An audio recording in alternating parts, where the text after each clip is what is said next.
Assalamualaikum warahmatullahi wabarakatuh. Nama saya Endri Gunardi dari UPTD SDN 3 Banjar. Ya, saya di sini akan menyampaikan secara garis besar dari materi AKM yang telah saya ikuti di BIMTEK seri AKM dalam program Guru Pembelajar. Ya, video ini dibuat sebagai pengimbasan dari kegiatan BIMTEK tersebut yang ditujukan khususnya untuk rekan-rekan guru UPTD SDN 3 Banjar dan umumnya untuk rekan-rekan guru sekalian ya yang melihat video ini. Oke. Ya, langsung saja ke pembahasan ya bahwa AN atau Asesmen Nasional di sini adalah program penilaian terhadap mutu setiap sekolah, madrasah, dan program kesetaraan pada jenjang dasar dan menengah. Nah, di sini memiliki 3 instrumen utama, ya, yaitu Asesmen Kompetensi Minimum atau AKM, kemudian survei karakter, dan survei lingkungan belajar. Nah, untuk asesmen kompetensi minimum atau AKM itu mengukur kompetensi mendasar literasi, membaca, dan numerasi siswa. Kemudian survei karakter itu mengukur sikap, nilai, keyakinan, dan kebiasaan yang mencerminkan karakter siswa. Kemudian survei lingkungan belajar itu mengukur kualitas berbagai aspek input dan proses belajar mengajar di kelas maupun di tingkat sekolah. Asesmen nasional menghasilkan informasi untuk memantau perkembangan mutu dari waktu ke waktu dan kesenjangan antara bagian di dalam sistem pendidikan, misalnya di satuan pendidikan antara kelompok sosial ekonomi, di satuan wilayah antara sekolah negeri dan swasta, antar daerah, ataupun antar kelompok berdasarkan atribut tertentu. Nah, asesmen nasional bertujuan untuk menunjukkan apa yang seharusnya menjadi tujuan utama sekolah, yakni pengembangan kompetensi dan karakter siswa. Kemudian, asesmen nasional juga memberi gambaran tentang karakteristik esensial sebuah sekolah yang efektif untuk mencapai tujuan utama tersebut. Nah, hal ini diharapkan dapat mendorong sekolah dan dinas pendidikan untuk memfokuskan sumber daya pada perbaikan mutu pembelajaran. Nah, selanjutnya adalah manfaat dari asesmen nasional atau AN. Ya, bisa dilihat di slide. Yang pertama adalah potret kualitas pembelajaran di sekolah atau daerah, umpan balik peningkatan kualitas pembelajaran sekolah atau daerah, dasar untuk penyusunan program peningkatan kualitas pembelajaran sekolah atau daerah. Ada perbandingan asesmen nasional dengan ujian nasional. Ya, di sini ada kriteria pembanding. Yang pertama, tujuan pelaksanaan. Kalau dalam asesmen nasional itu untuk mengevaluasi mutu terkait sistem satuan pendidikan, sedangkan pada ujian nasional untuk mengevaluasi capaian hasil belajar murid secara individu.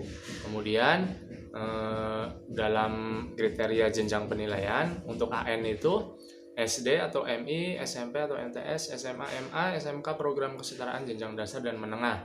Sedangkan untuk UN itu SMP, MTS, SMA, MA, dan SMK. Seperti itu ya, tidak ada SD. Kemudian di kriteria level siswa.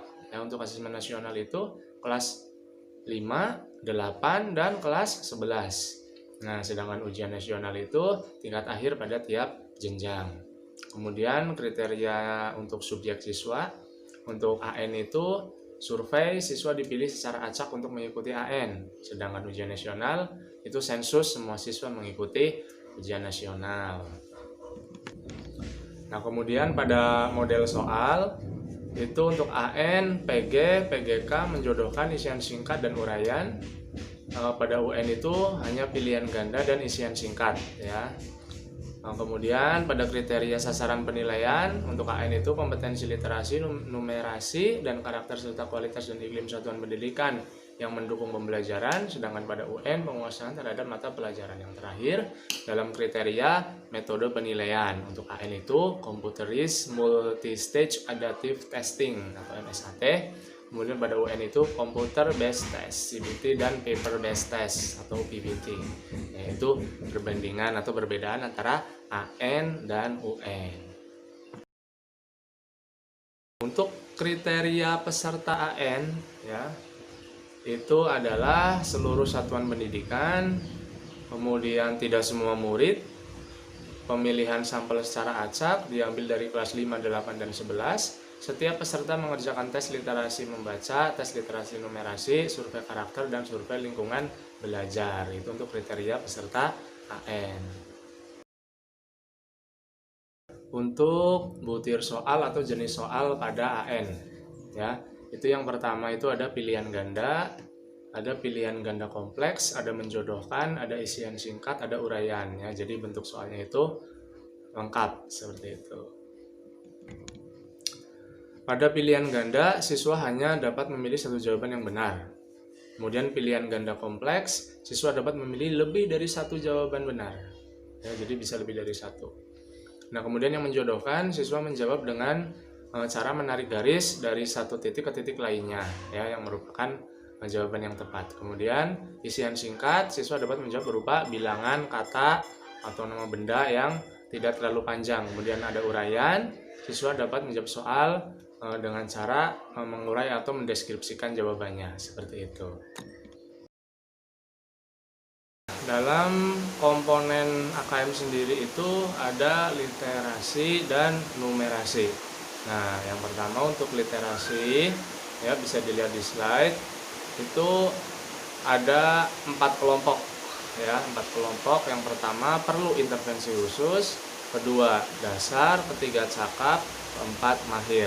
Nah, penjelasannya adalah bahwa perlu intervensi khusus itu murid belum mampu menemukan dan mengambil informasi eksplisit yang ada dalam teks ataupun membuat interpretasi sederhana. Nah, itu masuknya dalam perlu intervensi khusus. Sedangkan murid mampu menemukan dan mengambil informasi eksplisit yang ada dalam teks serta membuat interpretasi sederhana. Nah, itu sudah masuk ke dasar. Kemudian lebih tinggi lagi, murid mampu membuat interpretasi dari informasi implisit yang ada dalam teks, mampu membuat simpulan dari hasil integrasi beberapa informasi dalam suatu teks. Nah, itu udah masuk ke dalam cakap. Kemudian yang paling tinggi adalah murid mampu mengintegrasikan beberapa informasi lintas teks, mengevaluasi isi, kualitas, cara penulisan suatu teks, dan bersikap reflektif terhadap isi teks. Nah, itu udah masuk dalam mahir. Nah, kemudian pada numerasi, ya, kompetensi numerasi itu sama menjadi 4 kelompok, perlu intervensi khusus, dasar, cakap, dan mahir, sama seperti literasi, ya. Nah, di sini murid hanya memiliki pengetahuan matematika yang terbatas. Murid menunjukkan penguasaan konsep yang parsial dan keterampilan komputasi yang terbatas. Nah, itu masuk ke dalam perlu intervensi khusus. Nah, kemudian murid memiliki keterampilan dasar matematika, komputasi dasar dalam bentuk persamaan langsung, konsep dasar terkait geometri dan statistika, serta penyelesaian masalah matematika sederhana yang rutin. Nah, itu masuk dalam dasar. Kemudian cakap, murid mampu mengaplikasikan pengetahuan matematika yang dimiliki dalam konteks yang lebih beragam. Itu masuk ke dalam murid yang cakap. Kemudian yang paling bagus, yang paling tinggi adalah murid mampu bernalar untuk menyelesaikan masalah kompleks serta non rutin berdasarkan konsep matematika yang dimilikinya. Itu sudah termasuk kategori mahir, ya, seperti itu. Seiring disosialisasikannya asesmen nasional atau AN itu, banyak respon yang disampaikan terkait konsep dan pelaksanaannya dari siswa, orang tua, guru, bahkan kepala sekolah mulai gelisah terkait penghapusan ujian nasional, ya. Mungkin ada beberapa elemen masyarakat atau murid atau orang tua yang memang sudah memahami, tapi ada juga yang belum bisa menerima. Nah, seperti itu. Untuk menghindari hal itu, pemahaman yang utuh dan menyeluruh mengenai asesmen nasional itu perlu diperluas, ya. Jadi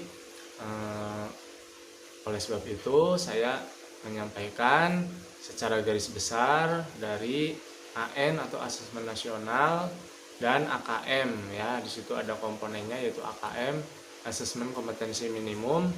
Nah, di sana semoga Bapak dan Ibu guru semua yang melihat video ini bisa lebih memahami, atau bahkan mungkin jauh lebih memahami dari saya. Ya, terima kasih. Jika ada kekurangan mohon maaf.